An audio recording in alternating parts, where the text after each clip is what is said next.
বিগত July August থেকে আন্দোলনের মাধ্যমে যে একটি ফ্যাসিবাদ বিদায় হয়েছে, আগামী দিনে ইনশাআল্লাহ জনগণের ভোটে নির্বাচিত সরকার, জবাবদিহিমূলক সরকার, সেই সরকারের মাধ্যমে আমরা এগিয়ে যাব এবং ধ্বংসপ্রায় যে প্রতিষ্ঠানগুলো সেগুলো আবার গড়ে উঠবে এবং সাংবাদিকরা বস্তুনিষ্ঠ সংবাদ পরিবেশন করবে, সাহসিকতার সাথে তারা সত্য কথা তুলে ধরবে দেশ ও জাতির স্বার্থে।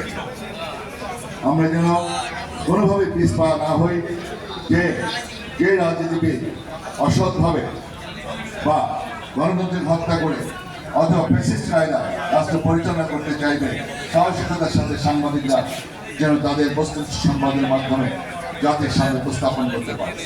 আমরা যেমনি চাই রাজনীতিবিদ যেমন সাহসী হবে, সাংবাদিকও সাহসী হবে, তেমনিভাবে প্রত্যেকটা প্রতিষ্ঠানে তারা সততার সাথে দেশত্ববোধ ধারণ করে দেশ প্রেমিক হয়ে দেশকে গড়ে তোলার জন্য তারা এগিয়ে আসবে।